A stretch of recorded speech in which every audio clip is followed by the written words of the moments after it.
Gen Podcast Gedong Tengan Edukatif dan Nasihat.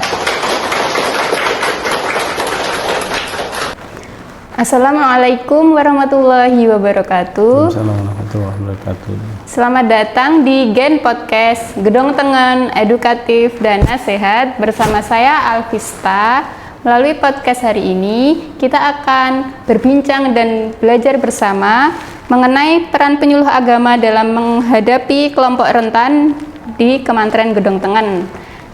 Saat ini bersama narasumber yang luar biasa, yaitu Bapak Samsul Ma'arif selaku penyuluh agama Islam KUA Gedong Tengan. Bagaimana kabar Bapak hari ini? Alhamdulillah sehat. Mbak Wista sehat? Oke, alhamdulillah. Nah, berbicara mengenai kelompok rentan yang ada di Kementerian Gedong Tengan ini ya Pak. Nah, menurut Bapak itu siapa saja yang termasuk dalam kelompok rentan itu dan persoalan keagamaan apa saja yang paling sering dihadapi di Kementerian Gedong Tengan? Oke, baik. Terima kasih atas waktunya Mbak Wista. Kita akan berbicara terkait dengan peran penyuluh terhadap orang atau kelompok rentan gitu ya. Kelompok rentan itu, ya kita nyambung dulu bahwa KUA Gedong Tengan ini dinyatakan sebagai KUA yang termasuk terbaik dalam pengelolaan atau dalam pelayanan kelompok rentan. Kelompok rentan di sini ada banyak macamnya, ya. Yang pertama terkait yang anak-anak kecil gitu ya, anak-anak balita itu juga termasuk kelompok rentan. Kemudian dari sisi yang remaja itu kan termasuk kelompok rentan di mana ketika pergaulan-pergaulan itu yang mendekati hal-hal yang tidak baik itu juga termasuk kelompok rentan. Kemudian yang dewasa atau sudah berkeluarga itu termasuk ibu hamil, ibu menyusui itu juga termasuk kelompok rentan.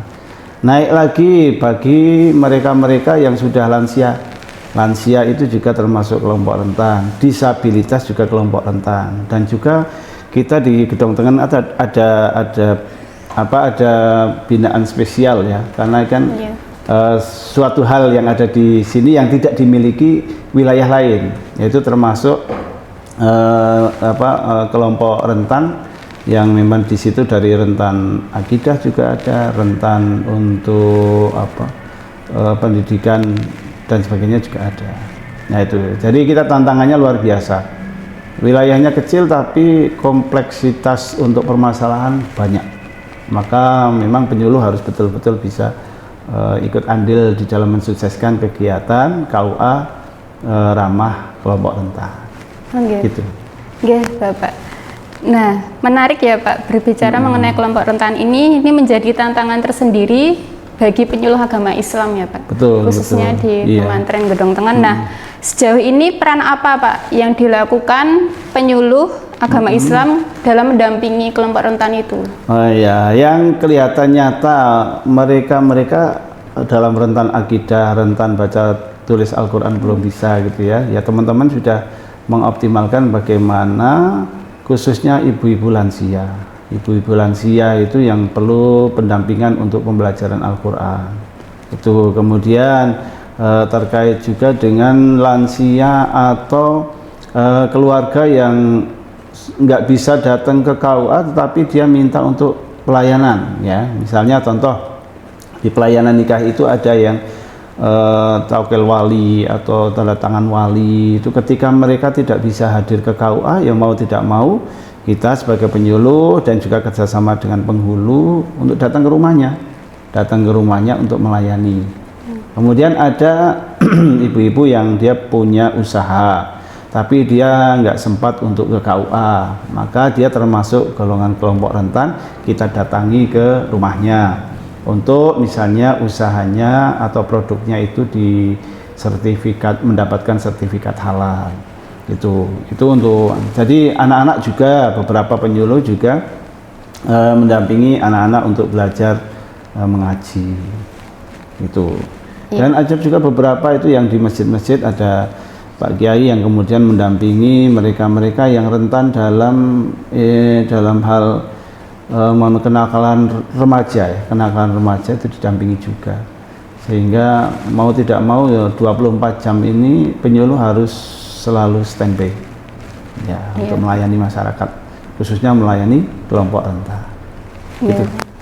Berarti harus siap sedia ya Pak, Harus ketika siap. dibutuhkan oleh masyarakat. Betul. Jadi kita juga harus punya standar gitu. Standar bagaimana melayani ibu-ibu hamil gitu ya, ibu-ibu menyusui gitu kan.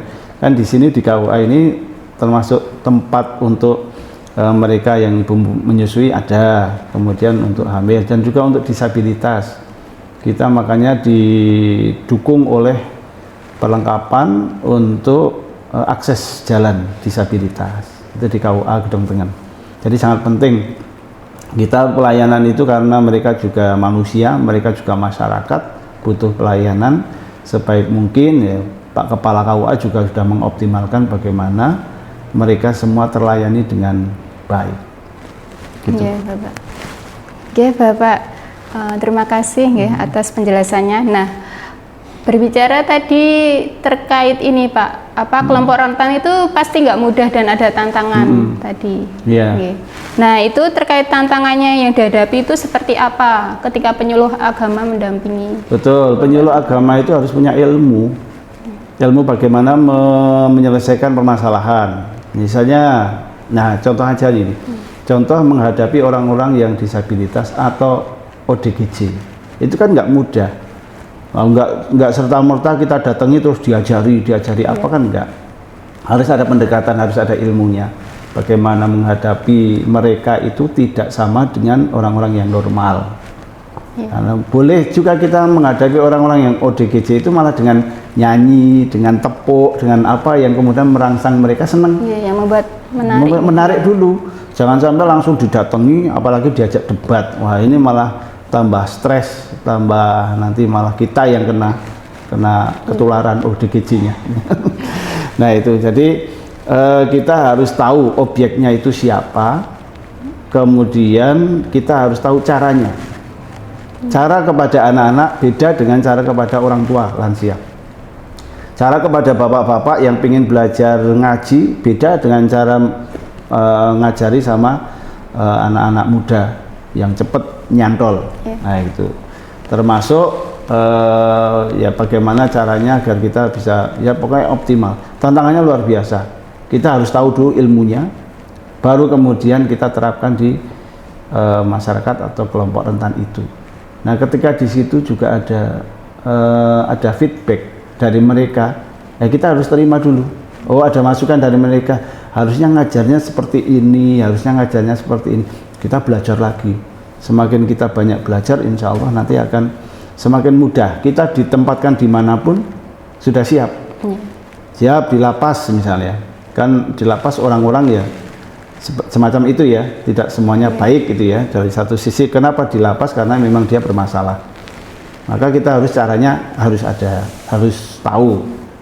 Kita menghadapi jamaah ibu-ibu lansia harus tahu, anak-anak juga harus tahu. Ketika kita tahu ilmunya, diterapkan di mana saja, insya Allah bisa. Gitu. Iya Pak. Berarti caranya juga berbeda nggih dalam menghadapi. Betul. Kita menghadapi kelompok remaja, nggak bisa disamakan dengan kelompok lansia. Ya, remaja itu kan butuh. Remaja itu yang disenangi apa tuh? Remaja naik kumpul-kumpul, senang makan-makan, nyanyi. Nah itu kan internet kan yang dibutuhkan mereka seperti itu. Nah ini peran penyuluh itu luar biasa di situ. Bagaimana bisa kadang ada ini, ada masukan dari takmir masjid. Bagaimana ini mengumpulkan anak-anak muda kok angel gitu kan rata-rata. Terutama pas Ramadan Pak. Nah mereka kumpulnya. Kalau Ramadan enak tuh ya. Ramadan itu ada apa? Ya kan? Ada apa? Di situ ada misal buka bersama kan seneng nih. Iya. Jadi ingat cerita dari almarhum Ustadz Jazir ASP gitu ya. Kalau mau ngumpulin anak-anak muda itu gampang. Satu kasih wifi, dua kasih makanan, nah, diajak main gitu, insya Allah senang. Dakwanya memang lewat situ. Nah ini termasuk kelompok rentan ya, rentan kenakalan remaja. Mau tidak mau ya masjid juga harus berperan, ya melalui penyuluh juga pendekatan terhadap takmir masjid harus kita lakukan. Tim memfasilitasi ya Pak. Ya masjid itu kan dananya kan lumayan kan. Oke. Kalau nggak digunakan untuk itu fasilitas untuk remaja, terus untuk apa? Jangan sampai masjid punya saldonya banyak gitu ya. Tetapi ada beberapa unsur kelompok yang tidak difasilitasi. Ya. Gitu. Ya Pak. Ya bagus sekali. Ya. Terakhir ya Pak, terkait pendekatan. Nah, terkait pendekatan yang dilakukan penyuluh agama itu seperti apa agar dakwah bimbingan keagamaannya bisa diterima? Karena nggak setiap mereka bisa menerima. Betul. Ya pendekatannya kita dengan hati. Pertama itu kalau kita mau ngajar, ketahui dulu siapa yang mau diajar. Misalnya Mbak Vista mau ngajar ibu-ibu, sama Mbak Vista mau ngajar anak-anak SD. Iya. Kan mesti disiapkan dulu. Oh berarti nanti saya caranya harus seperti Iya, ini. metodenya juga. Metodenya. Saya sama orang tua harus menghormati, harus kemudian ngemong. Iya. Saya sama anak-anak harus menyayangi, juga harus ngomong.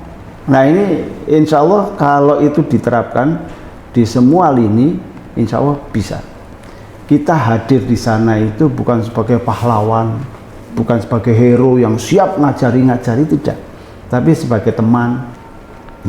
Ya hati sudah kita siapkan, kemudian kita sebagai teman kan enak. Antara teman sama guru kan beda, ya kan? Nek teman kan bisa untuk diajak ngobrol, diajak curhat, diskusi kan bisa. Tapi nek guru sama murid atau atasan sama bawahan gitu kan rasanya kaku, sehingga orang itu mau ngaji udah takut duluan. Tapi nek ketemu Mbak Vista, nih, ketemu penyuluh kok senyum seneng, nah ini tandanya luar biasa. Di sini kan ya banyak penyuluh-penyuluh yang insya Allah fair, insya Allah juga membimbing masyarakat dengan senang gitu. Jadi yang penting hatinya dulu, kemudian pendekatan kita ya kalau sama orang yang lebih tua kita hormati dia, sama yang anak-anak kita sayangi. Nah itu insya Allah nanti akan timbul rasa senang, semangat untuk belajar. Iya. Jadi tetap dari hati ya Pak, melakukan penyuluhan, bukan karena terpaksa nggih. Betul, harus dari hati. Jangan sampai kita melakukan sesuatu terpaksa. Terpaksa itu bisa kelihatan, ngajar ngaji sama cemberut, mikir yang di rumah atau mikir utang, mikir apa udah kelihatan. Tapi nggak los gitu ya. Ya saya sempatkan 1 jam ini untuk ngajar ngaji. Wah insya Allah nikmat. Nggih Bapak. Nggih, terima kasih Bapak, menarik sekali nggih terkait pembahasan kelompok rentan yang ada di Kementerian Gedong Tengan ini. Mungkin Bapak ada sedikit kata-kata terakhir sebelum ditutup. Ya, untuk teman-teman penyuluh ya termasuk saya juga, kita mengingatkan pada diri pribadi dan kepada semuanya saja, mari kita maksimalkan potensi yang ada pada diri kita. Jangan kemudian kita merasa canggung, merasa minder, merasa rendah diri gitu ya. Tetapi tetap kita prioritas kita sebagai ASN, sebagai penyuluh agama harus betul-betul bisa terjun ke masyarakat, melayani masyarakat, tentu saja dengan hati, dengan metode-metode yang disesuaikan dengan jamaah itu. Tetap semangat. Insya Allah Allah akan memberikan kemudahan kepada kita semua. Ya. Tuh. Oke, terima kasih Bapak. Sekian podcast pada hari ini. Semoga apa yang telah kita bahas hari ini bisa bermanfaat. Amin. Dan bagi penyuluh agama Islam bisa menerapkan juga ilmu yang telah disampaikan pada hari ini. Amin. Saya selaku host pamit undur diri. Wassalamualaikum warahmatullahi wabarakatuh. Waalaikumsalam warahmatullahi wabarakatuh. Coba.